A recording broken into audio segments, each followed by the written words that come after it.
O que aconteceu em 2025 que mudou radicalmente o panorama da tecnologia de dados e inteligência artificial? Quais foram os principais marcos e qual é a perspectiva para 2026, que tanto promete? Confira agora a retrospectiva de 2025, um ano chave para a inteligência artificial e a tecnologia no panorama global. Agora, no Data Circle Podcast.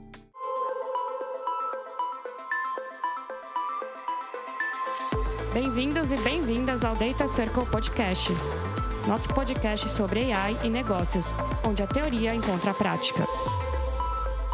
Salve, salve, membros do Data Circle, a nossa comunidade que une a tecnologia com os negócios. Estamos aqui para mais um episódio do Data Circle Podcast. Hoje aqui com Camila Moreno, nossa cientista sênior. Opa, nem só mais um, o último do ano. Exatamente. E André Fonseca, CEO Latam da Artefact também. E aí, pessoal, tudo bem? Mais uma vez, né? Tudo bom? Vou receber. Eu sou Vitor Pontello, host do podcast, diretor na Artefact também. E hoje o tema é 2025. Estamos caminhando aqui pro fim do ano.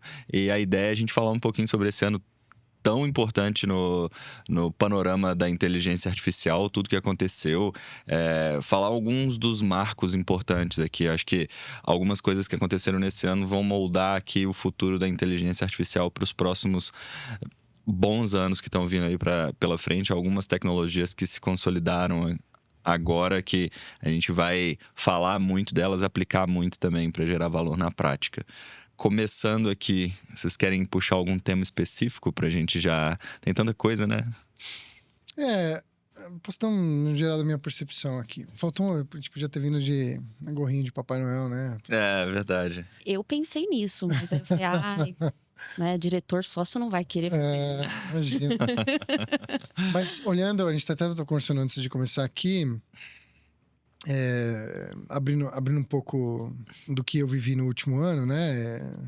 Eu me tornei pai pela primeira vez e na Artefact a gente tem equidade, né, de licença parental, né, para gestantes e não gestantes, nesse caso. E eu fiquei 4 meses em casa, né? Então, vivi muito dessa transformação, não trabalhando, que foi... interessante, porque eu tinha tempo de ler bastante enquanto a Maria Clara estava dormindo, mas ao mesmo tempo quase que insuportável do ponto de vista, cara, não posso fazer nada, o mundo está acontecendo. Às vezes vinham umas mensagens geradas por Yasu, inclusive. Exatamente. Mandava uma única mensagem, e aí um disclaimer no final, essa mensagem foi gerada por Yasu. Foi o primeiro agente da Artefact. E aí, assim, o que me marcou muito foi um pouquinho antes, né, de fechar 25, mas os lançamentos de dezembro do ano passado. Eu acho que antes disso a gente estava muito experimentando e os casos de uso eram muito em cima de produtos. Então eu tinha o GPT e a gente fazia um caso, né, você até estava falando, cara, de texto e tal. A partir do momento que tiveram alguns lançamentos em dezembro, tiveram uns 12 dias, acho que eram 12 dias do OpenAI, e também o Google logo depois respondeu com bastante coisa. Eu acho que a partir dali a gente começou a falar de agentes, e esse termo, inclusive, acho que foi cunhado mais ou menos nesse momento, né? Logo depois, eu acho que a OpenAI lançou, não sei se foi nessa época ou uns meses depois, o Operator, né? Que hoje nem já existe mais, hoje está integrado no próprio produto GPT, no chat GPT. E acho que ali a gente começou a falar de agentes e começar a levar essa tecnologia para o enterprise... talvez de uma maneira mais estruturada. Então acho que ali foi um turning point e o que talvez iniciou essa discussão tão intensa durante o ano.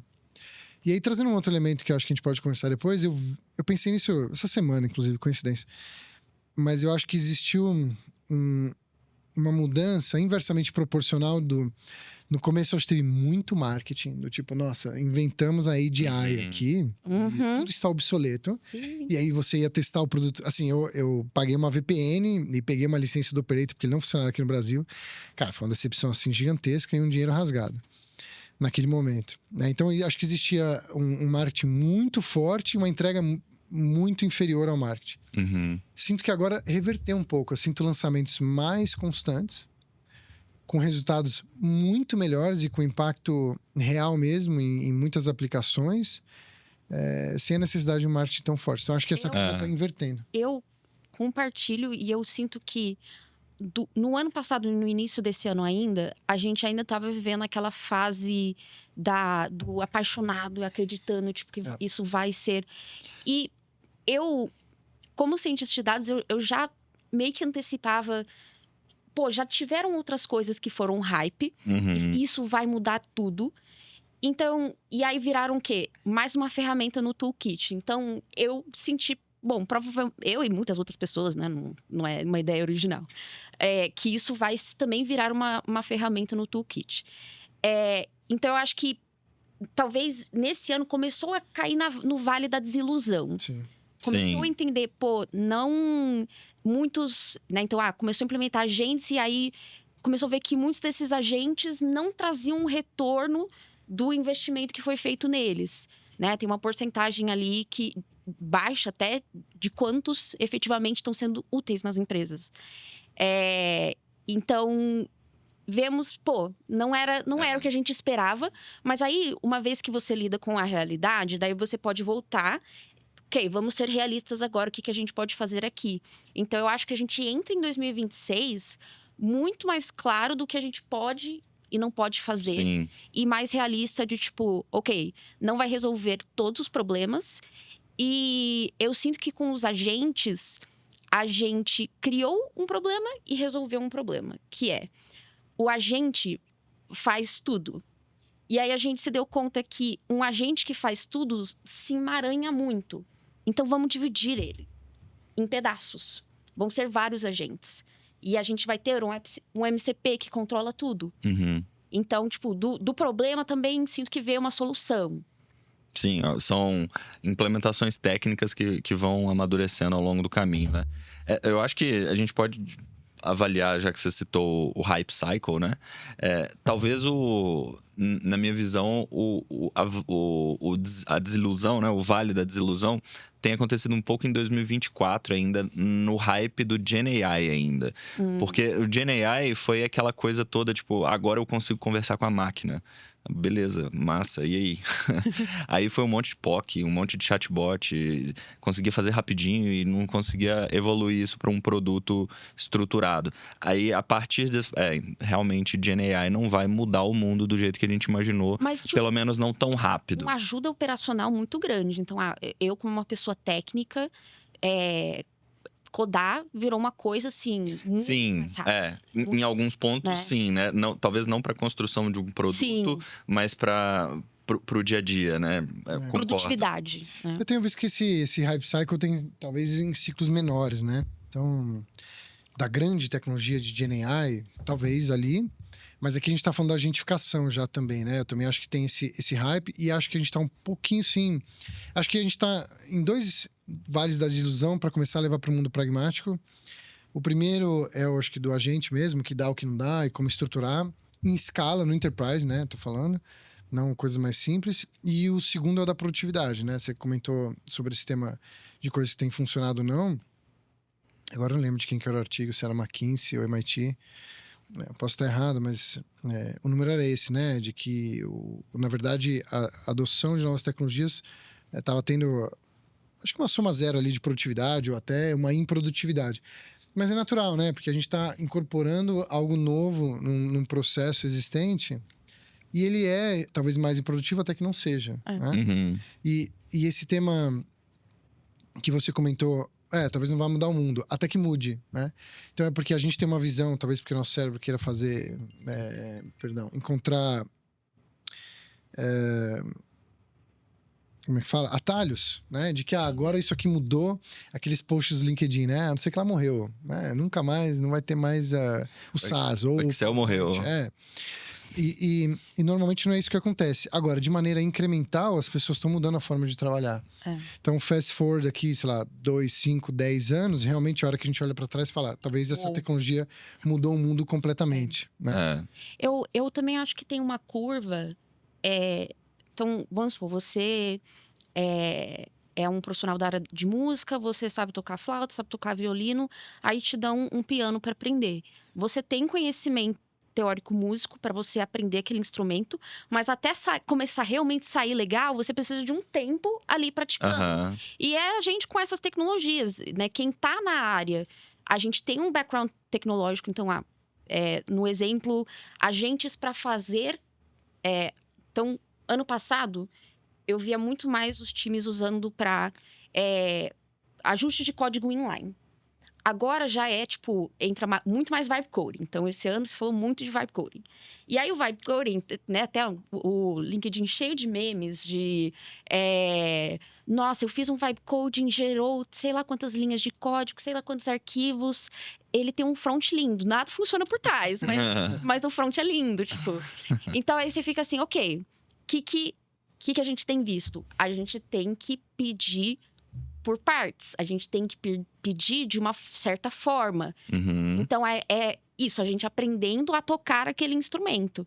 Mas, então, não vai ser de imediato, mas não significa que a ferramenta não é útil e poderosa. Porque eu acho que ela é muito útil, muito poderosa. E aquele artigo, esse, se não me engano, foi do MIT, que acima de 85% dos projetos de IA fracassam. Eu acho que ele tem muito a ver com essa maturidade, né? Muitos desses produtos eles foram feitos no momento em que não tinha essa maturidade de produto mesmo para você conseguir colocar em produção num nível enterprise. E a partir do momento em que você vai ganhando essa maturidade, e aí tem tecnologias que vão sendo desenvolvidas para isso, que facilitam, ferramentas, etc. Mas hoje eu já vejo que, ao longo de 2025, muitos desses produtos já conseguiram ir para produção. Obviamente que nem todo mundo está conseguindo fazer isso, mas tem vários casos que você consegue, de fato, com a metodologia certa, com o conhecimento certo, transformar agentes em produtos que estão ali em nível enterprise, deployados em produção e que o pessoal está usando.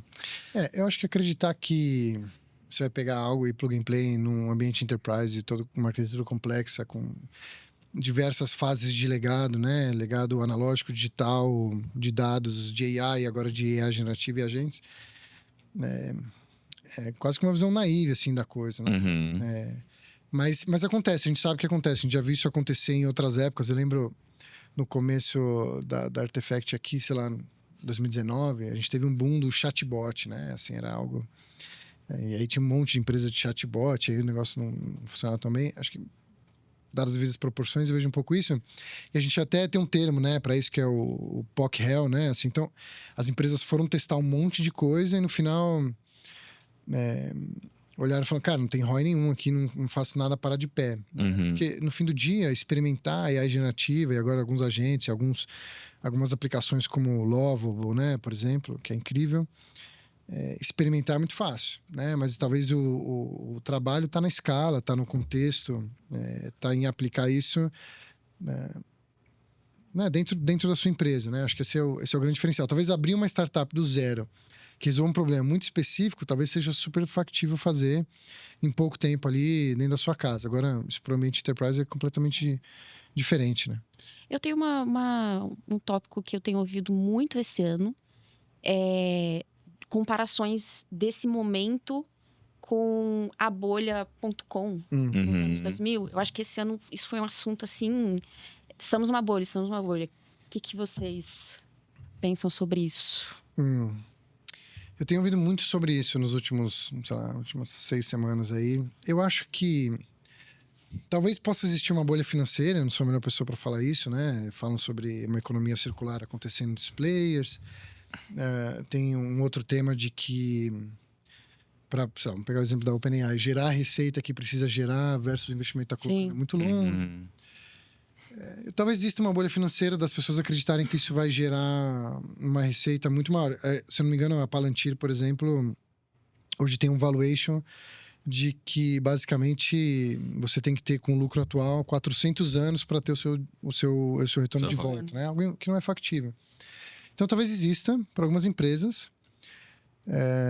mas eu acho que aqui a gente tem uma mudança real de tecnologia mesmo. Então, assim, pode ser que exista uma bolha financeira, mas eu não acho que isso afeta o mercado da tecnologia em si, dado que a aplicação existe, a transformação existe. Talvez a gente tenha winners e losers aí que estejam lidando melhor com o investimento e sabendo monetizar melhor essas iniciativas. Mas é muito difícil falar isso. Então, de novo, acho que talvez a bolha financeira sim. Acho que não existe no tema da tecnologia, né? Com a .com, similar nesse sentido de você tinha realmente um tema financeiro. Mas um agravamento da crise que aconteceu na .com é que você tinha empresas que eram basicamente promessas, né? Que você não tinha um produto, você não tinha receita, você não tinha um business case que parava de pé. Talvez hoje o business case também não pare de pé, mas você tem uma empresa que tem um produto, que tem receita aqui, né? Pegar a OpenAI, apesar de acho que 5% só ser usuário pago, você tem quase 1 bi de usuários no mundo. Mas que tem um gap de receita grande. Então, assim, existem similaridades, existem diferenças. Mas eu acho que ela pode ser mais financeira do que qualquer outra coisa. Mas isso quando você pensa em usuários, né? Eu vejo, às vezes, pessoas falando, elas só pensam no usuário indivíduo e não empresarial. Que eu acho que ali é onde se fatura muito. Tipo, fechar projetos grandes. Então, igual a gente fecha para usar a API da OpenAI. Fecha, vamos usar o cloud da Google para execução do projeto, que vem Vertex AI, vem Gemini. Talvez um foco maior nessa expansão.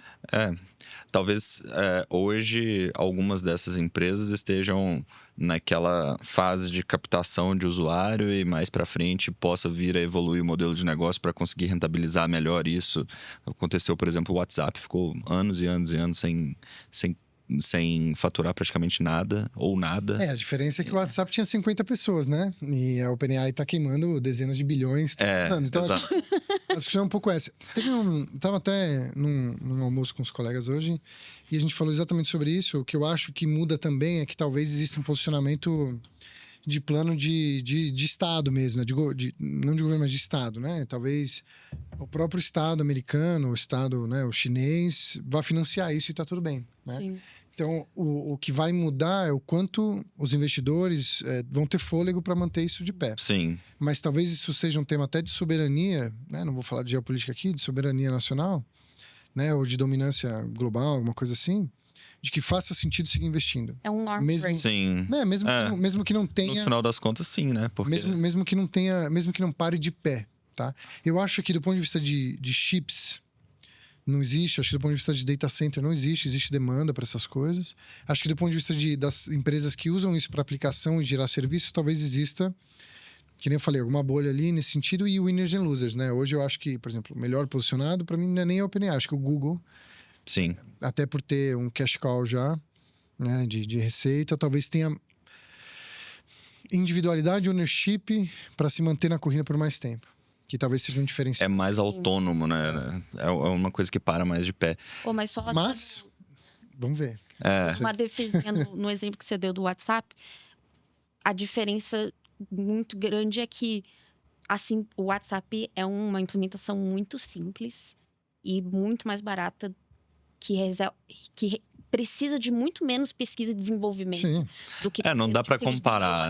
Assim, acho que é mais em... Isso, tinha 50 pessoas ali e tá beleza. Acho que a única comparação possível aqui é só em fases, né? De captar o usuário versus rentabilizar. Mas voltando no paralelo entre o .com e o que a gente está vivendo agora... Acho que do mesmo jeito que o .com foi real e no final das contas os grandes players de hoje eram players da época .com, né? Que permaneceram, sobreviveram no final das contas. A tendência é que aconteça isso hoje, mas muitas vezes no âmbito financeiro essa bolha acontece de um jeito desproporcional à realidade, mas não significa que a realidade... Exato. Tem a realidade, né? Talvez você colocar a Nvidia como uma das empresas mais valiosas do mundo, ou a empresa mais valiosa do mundo já... Acho que 5 trilhões de dólares. Talvez não faça sentido do ponto de vista de ROI, do ponto de vista financeiro, uma análise fundamentalista, mas tem alguma coisa ali que faz sentido. Procura e oferta faz sentido, né? Talvez não seja a melhor hora de comprar. Ou talvez seja se você for vender daqui a pouco, né? Mas enfim... Isso não é um... Como é que fala? Não é um conselho financeiro. Exato. Mas não entraria nessa agora. Como é que é? Dinheiro. Rentabilidades passadas não garantem rentabilidades futuras. Mas é um tema. É um tema muito falado. Inclusive no Artifact, muita gente foi me perguntar como é que eu vejo. Posso estar errado, mas eu não vejo... nosso mercado sendo afetado por isso. Porque no final, como a tecnologia tem valor, alguém vai continuar provendo. Sim. Exato. E aí a gente vai continuar aplicando, independente se é o fornecedor A, B, C ou D, né? Mas financeiramente isso eu acho que poderia sim impactar. E o impacto da tecnologia nos negócios é o que a gente fala aqui no podcast o tempo inteiro e a gente consegue ver e mensurar o retorno da aplicação da inteligência artificial desde o machine learning até agentic AI dentro do contexto empresarial e tem ROI. A gente sabe que tem ROI porque a gente mede esse ROI. Então, a tecnologia está aí para ficar e tem... Putz, a gente está só no começo. E falando na tecnologia, a gente podia falar agora um pouco sobre os modelos novos que surgiram esse ano. Esse ano tiveram alguns modelos que foram viradas de chave aqui, né? Tanto do ponto de vista de agentes, quanto do ponto de vista de imagens, vídeos. Tem alguns aqui que vocês queiram citar como referência para esse timeline de 2025? Olha, eu penso que o mais difícil para rentabilizar e um que usa muito tokens, tipo, ele custa mais para produzir do que geralmente se paga, são gerações de imagem e de vídeo. E tem virado um problema, né? O AI slop nas redes sociais, os vídeos estão tão realístico que realmente você... Hoje eu sou propensa até a, às vezes, achar... não, isso daí... Eu também. Uma coisa real que eu acho que não é real. Porque... Às vezes o vídeo só tá acelerado. Às vezes o vídeo só tá acelerado. Eu falo, não, isso aí é AI. Tem uma cliente nossa que ela é presidente de uma ONG, chama Liga Digital. E... eles tinham conhecido a Malala. E aí eu fiquei assim... E não foi gerado por IA. Ela não foi gerado por IA. Me prova. Não, mas em termos de modelos, eu acho. O que mais impressionou esse ano, sim... Vou até citar o nome. Acho que o Nano Banana, né, que ficou apelidado aí... Para mim foi mais impressionante do ponto de vista de resultado. É claro que depois a gente acostuma. Isso vira o dia a dia, né?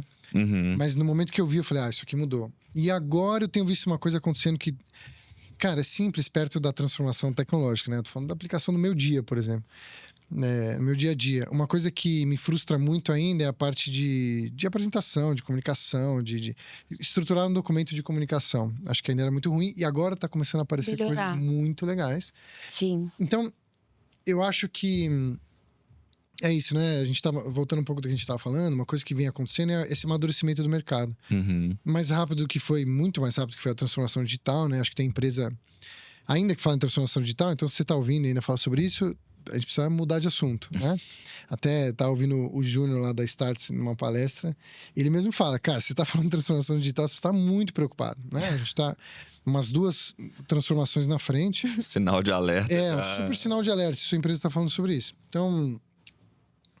diferente do que aconteceu lá, que talvez demorou 10, 15 anos para as empresas se mexerem, acho que agora o amadurecimento está vindo um pouco mais rápido, né? Então, essa POC-REL que aconteceu muito com inovação aberta, com startups, isso que lá atrás, talvez tenha um ciclo muito mais curto, agora em IA generativa e agentes, e as empresas já estão indo para um caminho muito mais pragmático, né? De ver aquilo que funciona, né? Então... mas ao mesmo tempo que a gente está tentando fazer isso e algumas coisas funcionam, outras não, você tem a tecnologia avançando muito. Então talvez o que a gente podia... A gente começou um projeto, né, onde o stack tecnológico foi mudando, e o projeto acho que tem, sei lá, 4 meses, mudando completamente, né? Não vou citar aqui por termos de confidencialidade, mas a gente começou de um jeito e agora a gente está diferente, tem mais possibilidades, cara, sei lá, em menos de 6 meses. Né? Então... Porque vão surgindo ferramentas que plugam ali dentro da arquitetura do projeto que fazem mais sentido, menos sentido. Isso. Mas... pode falar. Não, e eu só ia falar que as empresas têm que se preparar para isso também. Sim. A reforma tecnológica ali do seu parque, você não precisa trocar o tempo todo, né? Porque se você tem um bom... Vou dar um exemplo simples, tá? Que às vezes nem é real. Se você tem um bom modelo que você está usando na sua empresa, que você contratou de geração de imagem, sai um outro amanhã, não necessariamente você precisa mudar, porque você tem um custo de troca e às vezes o ganho é incremental. Mas você precisa estar ligado, porque talvez o próximo já não seja incremental. E aí você tenha valor real de negócio, né? E como é que você faz para ficar ligado? Eu acho que esse é um tema também que ainda não começou a ser muito discutido e que a gente se posicionou bem na Artefact, né? Até trazendo algumas pessoas, o Léo, por exemplo. Mas a gente está focado em fazer esse screening o tempo todo, né? Então, como é que a gente faz... Depois eu vou falar um pouco mais sobre isso, mas como a gente faz do jeito certo para não ficar só na POC e escalar. E acompanha a tecnologia para aquilo que a gente está usando para escalar é o melhor daquele momento. Sim.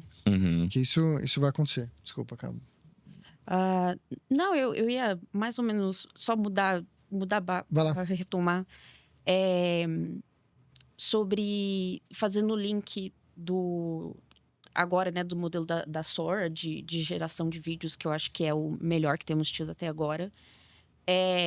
E a dificuldade de monetizar ele. Então, assim, lançou a Sora, tem um aplicativo, e o aplicativo você consegue gerar as imagens e tem um feed que você consegue, tipo, ver como meio que um TikTok, assim, de vídeos gerados pelo Sora. Então, muitas pessoas baixaram, né, pelo hype, vamos ver o que é, mas depois não tem substância, assim, para as pessoas continuarem nele pela graça, né? Então, parte dessas tecnologias estão sendo criadas sem absolutamente... Sem uma aplicação direta. Um objetivo, né? Eu acho que esse é um bom gancho para a gente falar sobre alguns aprendizados em 2025 relacionados à inutilidade da IA também. Sim. Muitas vezes, ficou claro que a IA não é resposta para tudo e tem algumas coisas que acabam criando movimentos anti-IA. Por exemplo, vídeos gerados por IA, hoje, já existe uma certa rejeição. Você já olha assim e fala, não, isso é IA. Eu não quero. Não. Até quando... Geração de imagem para propaganda. Tem visto... Se tem cara de IA, a pessoa já fala, não, que propaganda de IA. Tipo, como uma coisa pejorativa.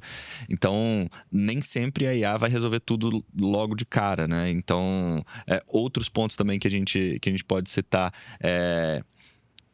posts em redes sociais claramente gerados por uma inteligência artificial. Comentários. Então, você já olha aquilo ali e já fala, putz, cara. Mas é interessante porque a gente sabe. Ela ainda não, por completo, imita um ser humano, o orgânico, né? A gente ainda consegue perceber certos padrões. Por enquanto, sim, né? Não, mas, cara, no final, por exemplo, o comentário que eu recebo, que eu acredito que possa ser de uma IA e de um post meu,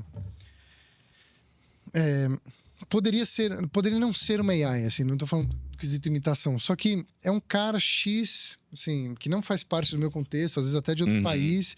Então, claramente, né, aquilo conectou com o algoritmo, alguma coisa e fez o comentário ali. E aí, a gente acho que aí talvez vá além do racional. A gente não é uma espécie sociável, né? Então, a gente faz questão de que algumas coisas sejam feitas por humanos, certo? Assim, é o que a gente fala de arte, esse tipo de coisa. Talvez a arte vai ser mais valorizada, né? Eu acho que o selo made by human, né? Alguma coisa assim, feito por humanos, vai acontecer, com certeza. E vai existir uma valorização a mais porque é feito por humanos. Sim. E aí, talvez essa reação que vocês estão comentando já seja um pouco isso. Do tipo, cara, legal quando faz sentido, mas eu não quero ver isso aqui. Eu quero ver alguma coisa criativa que foi feito por um ser humano, senão não é tão impressionante, entendeu? Sim. Talvez também... Então, existe da mesma forma que as redes sociais trouxeram ganhos gigantescos, né? Para N coisas. Renda para muitas pessoas, né? Para criação de marcas, descentralização. Pô, incrível. Ela trouxe um rearranjo social importante. E eu acho que com AI talvez seja a mesma coisa. E um ponto aqui, talvez um contraponto para uma própria coisa que eu falei, essa rejeição a alguns conteúdos ou alguma coisa gerada por IA pode ser uma coisa nossa também, dessa geração que viveu vendo coisas Antes. geradas por homem, por pessoas, né? Sim. E depois pode vir uma geração que não tá nem aí se foi feito por homem, por mulher, por criança ou pela IA. O inverso, né? O inverso. Aí, no final das contas, eu quero saber se a história ali no livro que eu tô lendo é legal ou não, e não tô nem aí quem que fez. Ou se aquela imagem ali é bonita, se é interessante, se foi feito por um pintor, por um desenhista, por uma IA, pra mim, E vamos tô nem ter aí. vertentes culturais subsistindo. Exato. Com certeza. Com certeza. Mas a autenticidade humana vai ficar cada vez mais... Vai ter valor, né? Se todo mundo pode fazer um monte de coisa que antes, talvez, você tinha que aprender uma habilidade para fazer, seja digital ou analógico, né? Talvez agora, se digitalmente isso foi democratizado, né? O seu ser autêntico, de trazer a sua experiência individual, humana, que é cada um tem a sua, para aquilo que você está fazendo, talvez é o que vai fazer diferença, e a gente tem começado a notar isso mesmo, né? Não é tudo que Exato. funciona. E aí, eu queria voltar num ponto aqui. A gente falou de coisas que aconteceram no ano, de modelos, mas eu queria falar de empresas também, de fenômenos Legal. importantes. Eu acho que o maior ícone aqui é o Lovable, né? Acho que foi a Isso startup... foi um boom. Bom ponto. Foi a startup... Para quem não sabe, o Lovable nasceu em novembro do ano passado. Tem um ano e um Idade da pouquinho. sua filha. A idade Na da Maria Suécia, Clara. né? Isso. E acho que ainda tem um tempo atrás tinham, sei lá, 50 pessoas. E estavam faturando, acho que 100 milhões de receita recorrente. A Maria Clara tá faturando 50 milhões. Não. Maria Clara ainda tá... Ela não tá muito preocupada com Um isso. brinquedinho lá na boca da girafa lá e tal, pra tocar música. E acho que são fenômenos que a gente talvez veja mais. Ainda não é a empresa de 1 bi lá do Altman, né? De uma pessoa ou de nenhuma pessoa. Mas acho que nem eu falei, né? Os ciclos vão ficar mais curtos, né? Então, talvez... E hoje tem vários Lovables aí. Uhum. Tem o Lovable mais específico dali, daqui. Eles viraram um verbo, né? Porque chegaram primeiro e fizeram um excelente trabalho. Então, acho que esses ciclos vão começar a acontecer. A gente vai ver mais empresas desse jeito. E ciclos menores de empresas sumindo. E algumas boas ficando. Eu acho que eles... realmente tem um diferencial de mercado de aplicação real, né? E é bacana, mas acho que é a empresa de crescimento e valorização mais rápida da história, né? Se eu não me engano. Uhum. Então acho que é legal de citar. Tem outras, mas só queria trazer o tema mesmo, que foi algo que começou no passado, mas se concretizou, né? Se tornou fato mesmo esse ano. Eu acho Sim. que foi feito um evento muito relevante do ano mesmo. Tiveram várias, né? Pensando na corrida da IA, o DeepSeek também. Agora eu não me lembro se o DeepSeek foi no... Foi no começo do ano, eu acho. Acho que foi no começo do ano, né? Que todo mundo assustou também. Foi uma empresa que não veio do mesmo lugar das outras, né? Não foi dos Estados Unidos ali na corrida da inteligência artificial, veio da China, que acabou gerando aquela discussão sobre geopolítica que você comentou ali mais cedo. Sim. E que provavelmente vai acontecer muito ainda nos próximos anos, essa disputa entre China e Estados Unidos, principalmente ali por quem é mais evoluído em termos da inteligência artificial. E das grandes, né, das big techs também, que continuam nessa corrida. E aí... as empresas lançando as ferramentas para o desenvolvimento de IA, tem o Amazon Bedrock, tem o Vertex AI da Google, cada uma criando um pouco o seu ecossistema ali para fomentar mais o desenvolvimento de IA, até porque a IA vendida pelos providers, né, pelos tech providers, gera consumo de cloud, que gera recurso, e aí entra nessa... E comentando nisso, eu acho que esse ano ficou gritantemente claro como a gente precisa de robustez em como os data centers funcionam de forma muito centralizada. Porque a gente teve umas quedas esse ano. Verdade. Que Interessante, né? Mais recente, inclusive. Que teve da AWS. Teve um incêndio, né, da AWS, que caiu um data center aí... Eu nem Travou lembro, porque eu tava tão na repercussão que eu não Desesperado. A causa, né? Então, inclusive, né, algumas pessoas do trabalho... Nossa, tal coisa não tá funcionando. Não tá funcionando pra ninguém. No mundo. No mundo, não é só você. Então, é um alerta, assim, pra a gente vamos ser cada vez mais dependentes disso, né? E não vai voltar atrás. E é um alerta sobre a fragilidade do sistema como um todo, né? Então, cai um ponto, as coisas já não funcionam como deveria mais. Galera que gosta de estudo de redes, né? De fragilidades. Inclusive, isso entra num ponto de... os agentes também como ferramentas para o mal, né? Então... para hackear, para golpes, né? A gente também tem que ficar mais esperto, porque, no fim, a ferramenta, ela vai fazer conforme quem está utilizando. Inclusive, esse ano também teve muitos testes sobre alinhamento. Então, alinhamento E aí, cada vez que lança um novo modelo, se faz vários testes em relação ao alinhamento desse modelo. Então, eu gostaria que o modelo fosse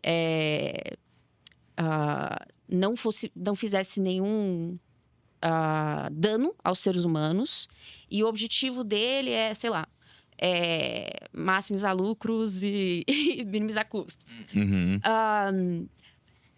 Muitos dos modelos conseguem burlar certas leis, tipo loopholes, em que eles podem tomar decisões de mercado que não seriam éticos e que não seriam normalmente feitos, mas eles continuam alinhados com o propósito deles. Dependendo do cenário que você dá para ele, por exemplo, um pouco de trolley problem, né? Vamos te desligar. E aí, dele tentar, tipo... eu vou ameaçar pessoa X com uma informação que eu tenho para eu continuar ligado. Aí você fica assim, mas ele não deveria não prejudicar ninguém. Mas como no trolley problem, às vezes ele vê que ele é tão importante para muitas pessoas que no utilitarismo ele não existindo...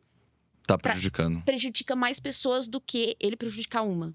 Né? Então, isso também é uma coisa que, conforme a gente vai avançando, a gente tem que ir fazendo cada vez mais testes para garantir um alinhamento, especialmente com os agentes cada vez mais no dia a dia, controlando, podendo fazer compras, cada vez mais, né, a engrenagem assim no nosso dia a dia. Sobre esses pontos, né? Acho que tá muito relacionado ali com a ética por trás do desenvolvimento da inteligência artificial. Tem alguns casos complicados que aconteceram aí em 2025 também. Teve um caso que ficou famoso sobre se não me engano, um adolescente que suicidou e aí foram descobrir a conversa dele ali com a inteligência artificial, o ChatGPT, e o ChatGPT praticamente recomendando o que aconteceu. Então, esse tipo de caso gera um sinal de alerta enorme sobre a responsabilidade na aplicação da tecnologia, né? Porque a tecnologia por si só, ela não é boa nem ruim. Agora, a aplicação dela pode ser. E a repercussão psicológica, né? Tipo, atualizou o ChatGPT, né? O novo modelo, aí as pessoas, cadê meu amigo? Né? E assim, acho que passando por isso, vem um pouco do letramento das pessoas com relação ao uso da tecnologia também.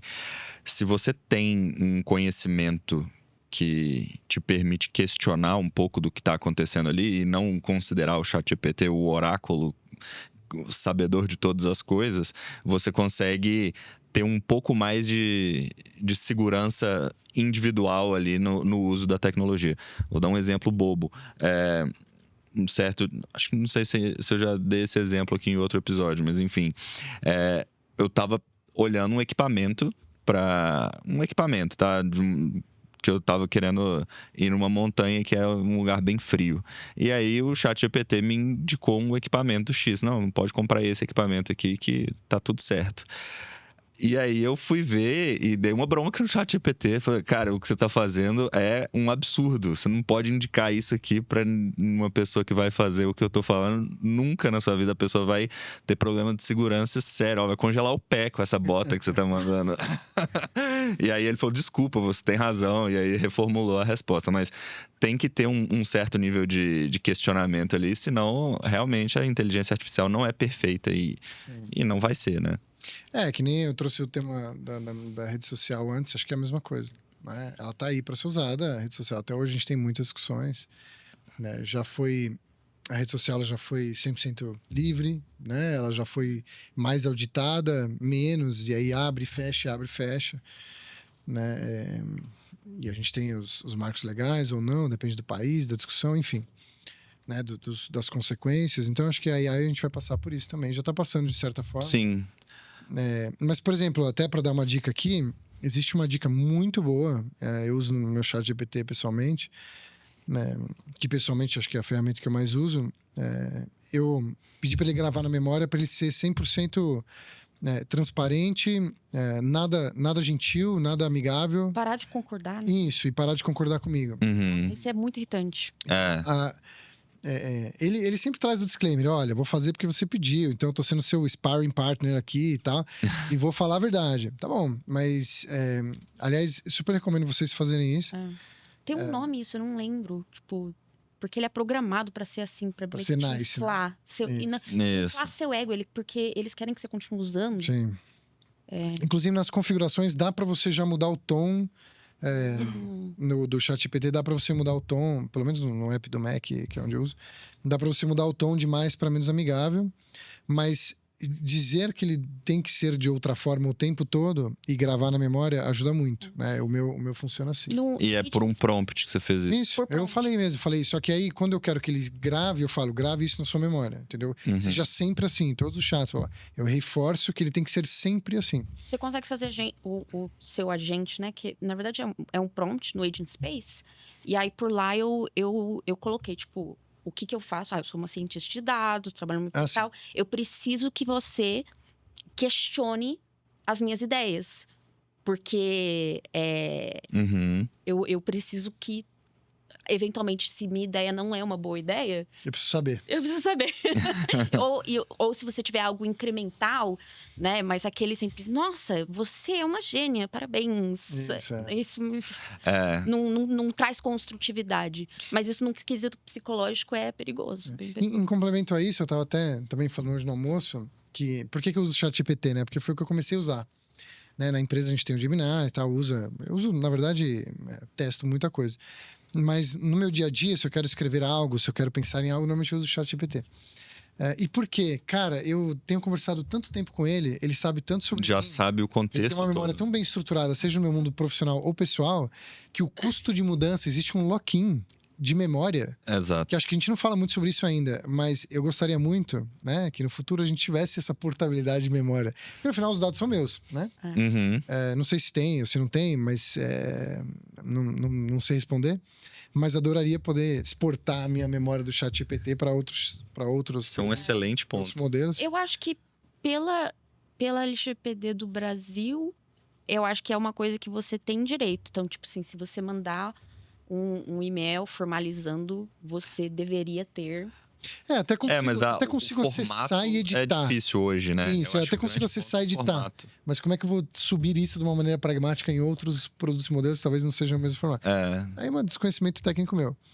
Mas é só um parênteses que a gente estava falando. Isso foi uma coisa, já que a gente está falando de 2025, que eu percebi esse ano. Assim, com a frequência de uso, às vezes, por exemplo, algumas coisas, outros modelos eu sabia que eram melhores, mas eu vou no ChatGPT porque ele tem um contexto.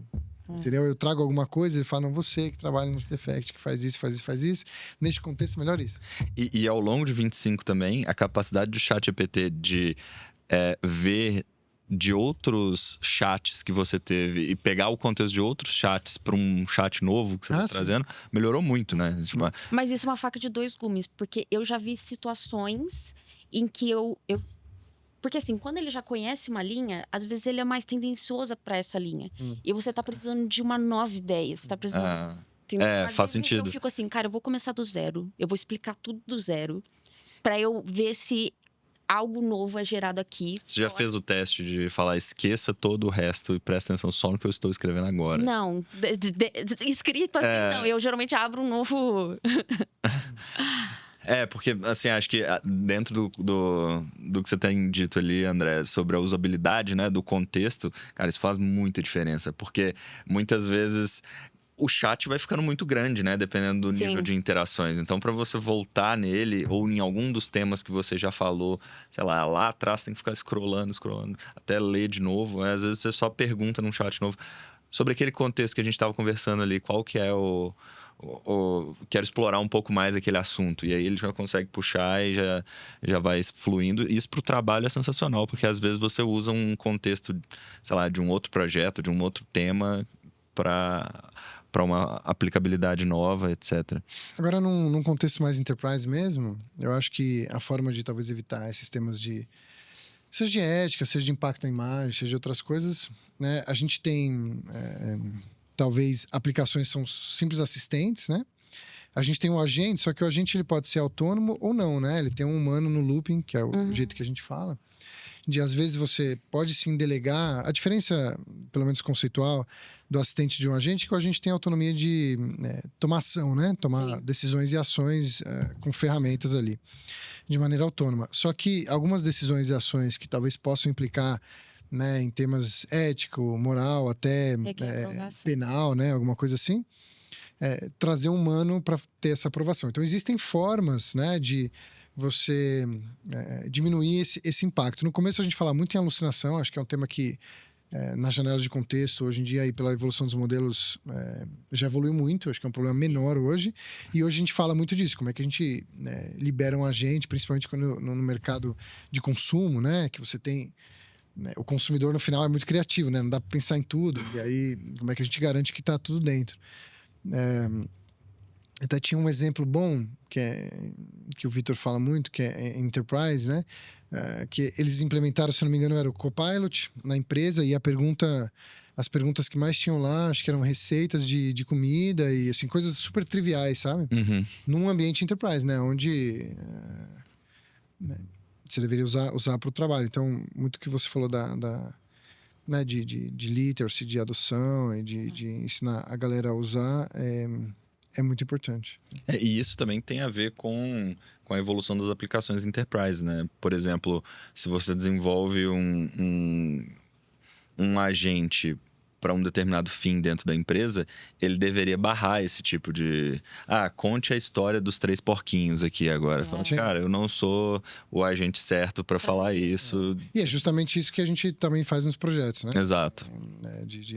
Seja por um tema que ele não deveria fazer, e seja por um tema de custo também, né? Você está fazendo algo que não deveria. E... fazendo uma conexão, uma coisa que eu acho que não está consolidada, mas que está começando a se perceber, é que a transformação de agentes não é uma transformação de tecnologia. Né? Talvez usar produtos como Copilot, Gemini, ChatGPT, talvez sim, mas quando a gente fala de agentificação no mundo enterprise, é uma transformação de processo. E acho que isso está começando a ser discutido. Sim. Pela primeira vez, talvez, né, depois de muito tempo, agora... a gente pode repensar como os processos funcionam, né? 100%.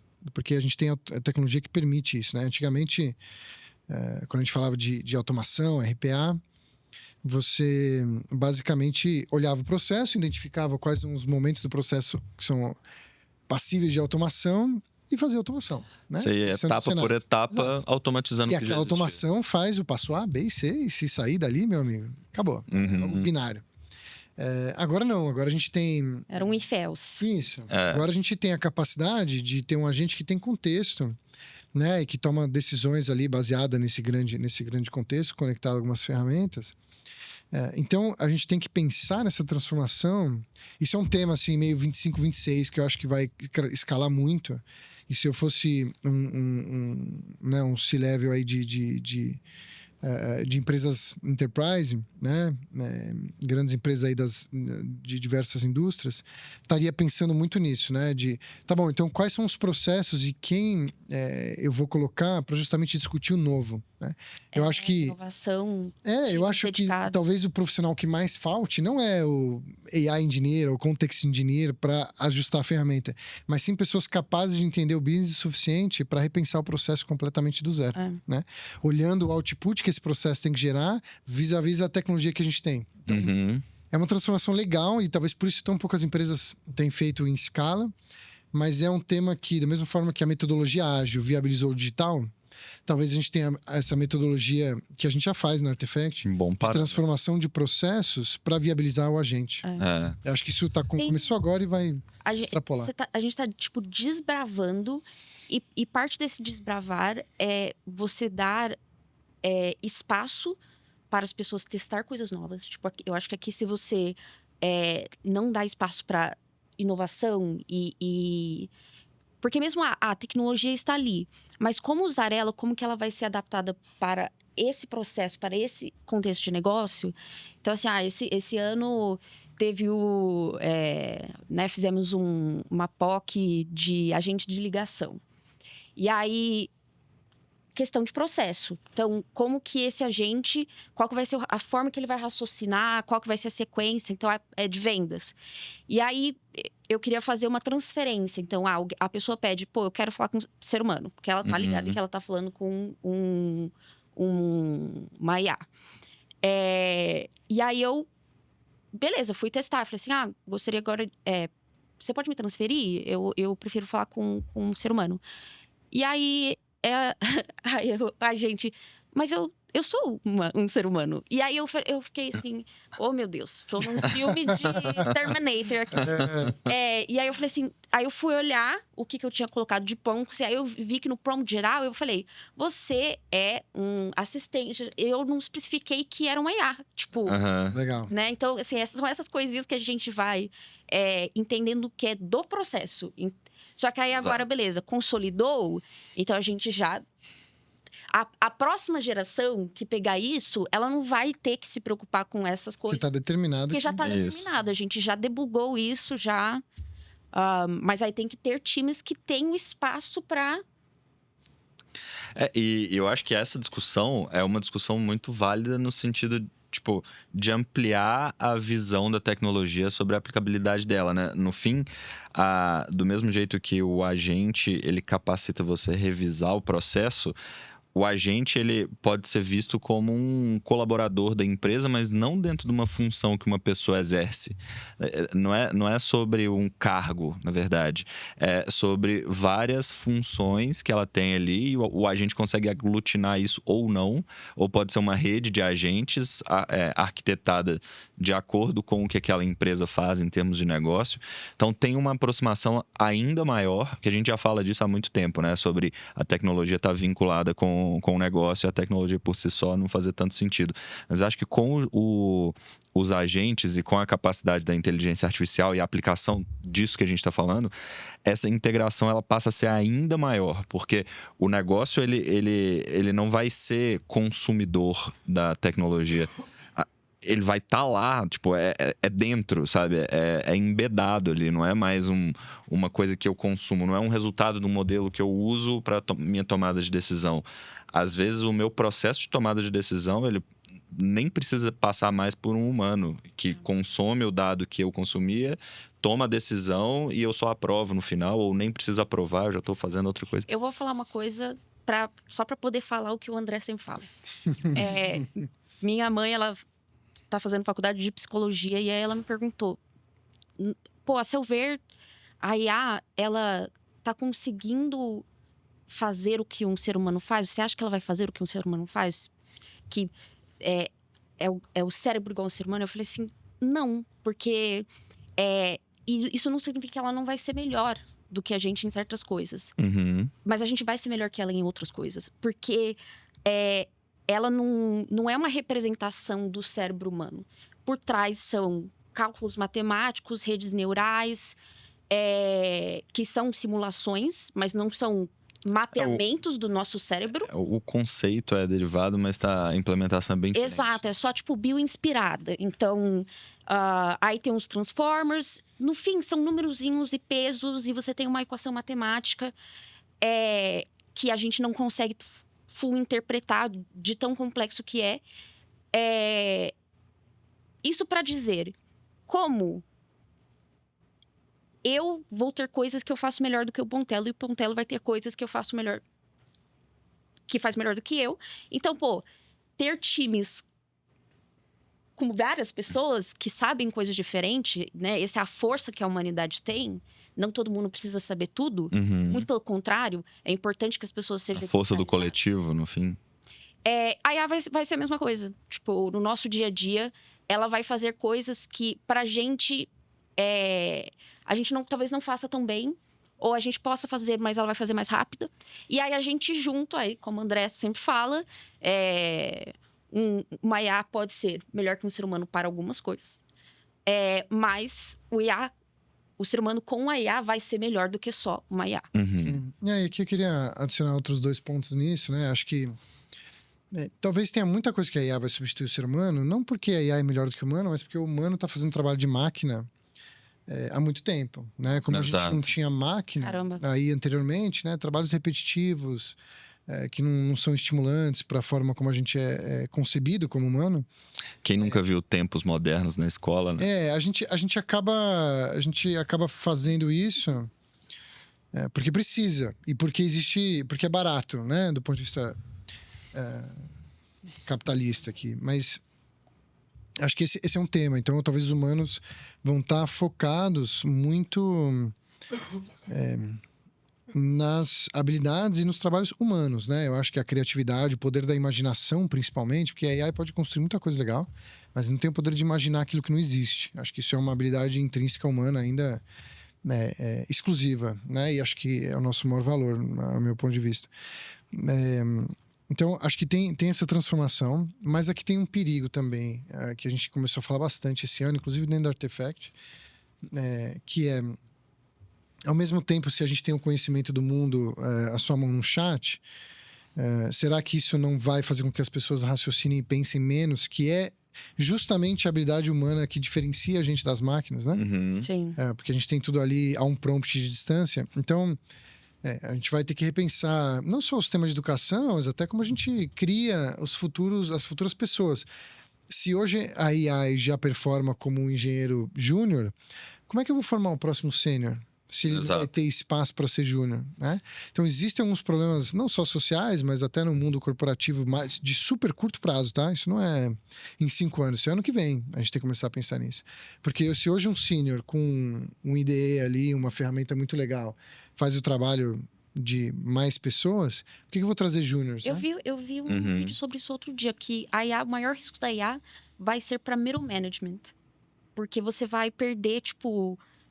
os júniores que se profissionalizariam para virar um middle manager. Sim, também. O middle manager do futuro, né? No fim. Também, porque às vezes agora você tem alguém experiente que também pode fazer. Então, a gente tem um rearranjo aqui de funções que vai acontecer. Isso vai causar, acho que, muitos transtornos mesmo. E isso a gente colocou até como missão dentro do Artefact, do Circle, né? Do School, de todas as frentes que a gente tem.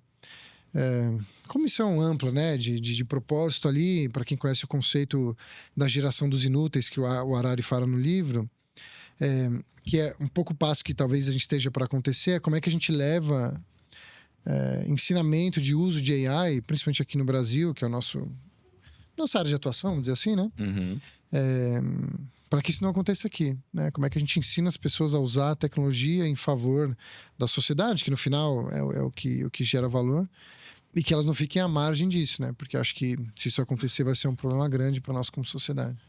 E até para um grande ponto relacionado a isso também é o acesso à tecnologia, né? Porque com o poder da IA e o poder da tecnologia, quem é privado do acesso à tecnologia ou não consegue usar essa tecnologia desde cedo ou ter acesso na evolução da utilização da ferramenta, acaba ficando com uma diferença ainda maior. Hoje a gente está falando de super-humanos, né? Exato. Então a gente tem uma diferença de super-humano para um humano que não usa, né? Exato. A diferença é muito grande. Então acho que a gente tem alguns temas para se resolver. E essas discussões começaram a ser aprofundadas, pelo menos no mundo corporativo, já agora em 2025, né? Mas é uma discussão, talvez, da década aí, né? Os próximos 10 anos, talvez. E aí, pegando agora, pra gente já caminhar aqui pro Feliz Ano Novo, né? Já que a gente tá falando do Adeus Ano Velho. Qual que é a expectativa de vocês aqui para 2026? Dado tudo que a gente falou que aconteceu em 2025, né? A gente acabou fazendo uma retrospectiva até um pouco antes de 25, mas da tecnologia como um todo. Mas qual que é a expectativa de vocês para 26? O que deve acontecer? O que vocês esperam que aconteça no próximo ano aqui, ainda nesse sentido de evolução da tecnologia e de aceleração do processo como um todo? Olha, eu acho que uma coisa que aí, mais a nível societário, ao longo do ano que vem, eu acho que a gente vai começar a ver os agentes que já tomam as decisões por você. Então, assim, quero comprar, vou subir a montanha. Vou subir a montanha. Preciso de um. Vai estar conectado à sua conta. E aí, beleza, pode até ser que você opte por uma versão, né? Eu acho que quando as pessoas começarem a testar, vai ainda ser uma versão que você requer uma aprovação. Mas o processo de você ir lá e ficar procurando qual a melhor bota, que site está com o melhor preço, tal, vai ter um agente que vai fazer isso por você. E aí eu vou pedir, me traz o equipamento, aí ele vai comprar aquela bota que não era para ele me indicar e eu vou congelar meu pé na montanha. Eu acho que ele vai... Não. Talvez ali ele já vai fazer uma busca mais completa, porque a gente tem hoje, né, as opções de Deep Research. Então, assim, o tempo que você ficaria ali, vou perder... E às vezes a gente perde, né? 1-2 horas ali lendo, procurando, tranquilamente. Né? Então, eu acho que ano que vem a gente vai começar... Já tá caminhando para isso, pra gente ter mais essa... E até, pra quem quiser montar uma empresa aí, fica nesse sentido, né? De um personal aí que você customiza, né, os seus chats e tal. Então, acho que isso também acho que vai rolar. Tem umas... Assim, eu tenho certeza que o que a gente vai falar aqui, sei lá, né? Vai mudar tudo a hora que lançar alguma coisa diferente. Então, acho que uma coisa que vai seguir são os lançamentos, sejam incrementais ou disruptivos. Acredito que talvez possa ser que o modelo LLM, da forma como a gente conhece, talvez chegue num teto ano que vem, eu acho, de incremento. Não sei, vamos ver. E a gente tem outras formas de modelos de linguagem aí para serem testadas também. Acho que isso pode ser um tema. Eu acho que a gente vai ter uma guerra de monetização ano que vem.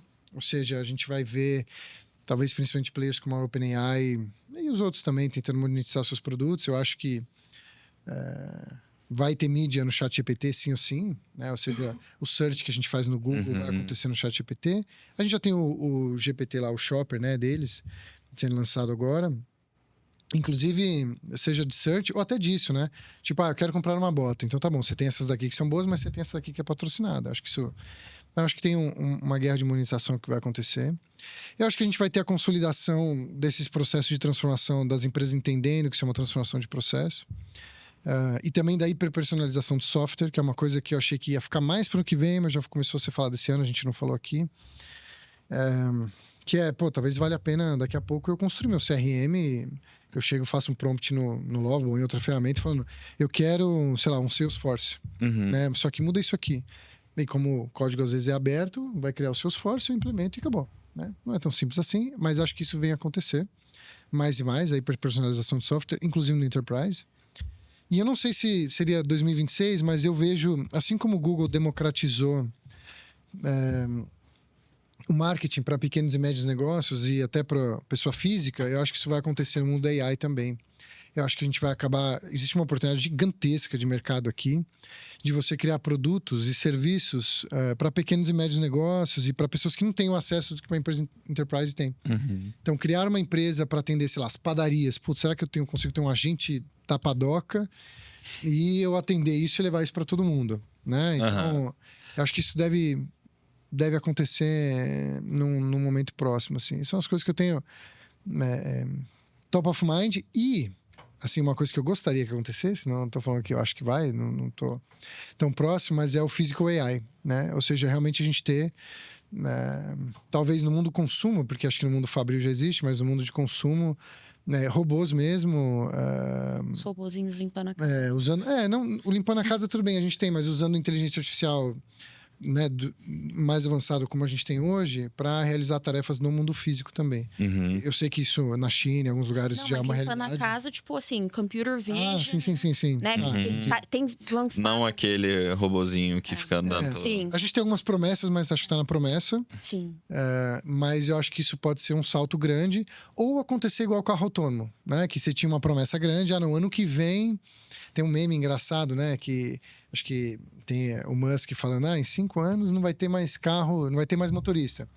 E aí um outro, acho que é um ex-fundador do Google, não me lembro, mas falando assim, não vão existir mais radiologistas no mundo daqui a X anos. Aí corta para 2025, radiologistas no trânsito dirigindo. Tipo, tem os dois. Assim, então a gente não sabe. Pode ser que isso aconteça, mas pode ser que de repente isso apareça no mercado. E algo que acho que pode ser uma transformação, traz impacto social, a gente precisa resolver isso, né, como sociedade, mas que seria muito interessante do ponto de vista de vivência tecnológica. Sim. Eu acho que minha expectativa do que vai funcionar nessa parte robótica e eu acho que, na verdade, também vale pro virtual. Sempre vai funcionar algo que é mais especializado do que algo que é mais generalista. Sim. Então, os robôs que eles têm tentado lançar, meio que assim, faz tudo dentro de casa. Na verdade, não faz nada, né? Tipo... os vídeos de demonstração, muitas vezes você não acha de um usuário mesmo, é só da empresa. E... enfim, acho que a gente já viu outras grandes empresas, tipo Google, fabricar demos, então a gente, né, a própria, desculpa interromper, mas acho que é o One X, né? Que fez o pré-lançamento do robô deles, né? Mas o que ele fazia de maneira autônoma, agora não me lembro, mas era algo super simples. E todo o resto da demo foi controlado por uma pessoa. Isso, né? Usando VR.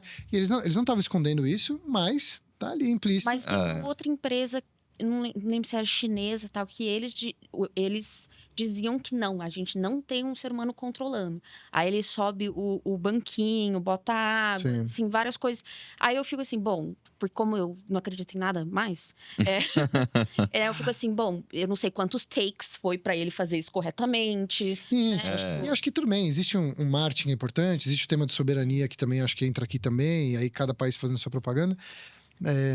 Mas, e eu concordo com você, da mesma forma que a gente olhou e falou, pô, o ChatGPT é legal, mas se eu crio um contexto para ele aqui, para um modelo, seja o GPT, ou o Gemini, ou o que seja, se eu crio um contexto para ele aqui, para ele fazer uma determinada tarefa lá na área de finanças, para ele fazer conciliação de nota fiscal, puta, daí ele é muito espetacular. Legal. Então, ou se eu treino um modelo de linguagem com menos dados, um small language model, perfeito. Às vezes funciona melhor do que um large language model. Sim, porque ele não se perde, né? Perfeito. Então, aí a gente vai começando a trazer para o mundo real. Porque é isso, né? A generalista serve para você experimentar, aí você fala, mas e aí? Né? Agora... por isso que eu acho que, eu gosto, só para finalizar, de uma comparação muito boa, que o que eu acho que a gente fez foi inventar a eletricidade, né? Então, a gente tem, seja o LLM, ou a generativa, ou até a gentificação, é a eletricidade. Pô, e agora a gente legal. E aí a gente vai... Mas beleza, o que eu faço com isso? Cara, o cara que, sei lá, inventou depois o liquidificador, ele não tava... O cara que, né... A hora que viu a primeira vez a eletricidade, falou, nossa, vou fazer um liquidificador. Não existia essa correlação. Exato. Né? Então, você teve que progredir para chegar em infinitos usos daquilo, né? O que a gente está fazendo aqui agora. Não seria possível. Então, acho que é um pouco disso. Agora a gente acabou de trazer a eletricidade, agora a gente existe uma rede aí de oportunidades, tal qual, trazendo para nossa realidade mais próxima, né? A gente teve a App Store. Quando surgiu a App Store, puta, mas o que eu faço com esse negócio aqui? Não sei, né? Tem um smartphone e uma App Store, mas não tem nada ali, né? Ou seja, o ambiente talvez foi criado e agora está se amadurecendo. As aplicações vão ser... Talvez a gente ainda tá numa discussão sobre corrente alternada e corrente contínua aqui, e daqui a pouco vai começar um ecossistema que usa de fato isso para coisas mais tangíveis. Isso vem amadurecendo, mas as coisas estão acontecendo em paralelo também. Eu acho que para 2026, a minha expectativa, e eu acho que é o que vai acontecer mais, é a aceleração da produtização, de fato, que está bem em linha com o que vocês falaram aqui agora também, que é você conseguir, de fato, criar produtos nível enterprise e nível produção, né? Não precisa ser só para as enterprises, mas Em escala. em escala. E de um jeito muito mais rápido. Eu acho que o impacto da tecnologia na produção de tecnologia também está sendo muito... O Lovable é um exemplo, que é uma tecnologia que cria tecnologias, né? Uma metatecnologia, praticamente. Você vai conseguir ter hiperpersonalização de software cada vez mais rápido, você vai conseguir criar aplicações de um jeito cada vez mais rápido, e isso tende a criar cada vez mais um ecossistema frutífero aqui para IA como um todo. Mas eu acho que o grande, se fosse pegar um ponto para mim aqui, é a transformação dessa tecnologia promessa em coisas factíveis e realidade aqui em 2026. Acho que a gente vai parar de falar de casos isolados e ter muitos casos concretos que a gente já está vendo no dia a dia da Artefact aqui, coisas nascendo e que a gente já consegue contar. E em 2026 vai ser ainda muito mais. E tem paralelos, né? Da mesma forma que demorou alguns anos para o Uber se tornar... isso aqui é o Uber da academia, isso aqui é o Uber do não sei o quê. O Lovable já é assim, né? O Lovable, isso aqui é tipo Lovable, só que para isso. Só que o ciclo foi muito curto, né? Então eu concordo, acho que a gente vai ver mais exemplos, mas com ciclos muito curtos, eu acho. E cada vez mais fácil para um público que não é especializado. Vou dar um exemplo. Final do ano passado, início desse ano, N8N para você fazer automações, que era um negócio um pouquinho complexo, tem que linkar várias coisas. Agora, no Workspace do Google, eu uso o Agent Workflow, e aí ele me dá um resumo dos meus e-mails todo dia, no início do dia, e quando eu tenho algo pendente para fazer dentro desses e-mails. Então, eu vou numa reunião, o Gemini toma nota, aí tudo que a gente falou ali que a gente precisa ser feito, ele me manda um resumo no meu chat, porque eu tinha um problema que, como uma boa pessoa técnica, eu não olhava meu e-mail. Não dá pra cair em phishing se não olhar e-mail. Então, agora ele me avisa. E isso foi muito fácil de fazer. Muito mais fácil do que... pelo menos quando eu tentei aprender a mexer no N8N. Então, eu acho que vai ficando cada vez mais... Exato. E aí, se é bom, a pessoa usa, né? E aí, talvez tá aí um exemplo do que talvez o middle management perca um pouco de espaço. Talvez aquele gerente que ia te cobrar, pô, Camila, você fez isso. Talvez não precisa mais, né?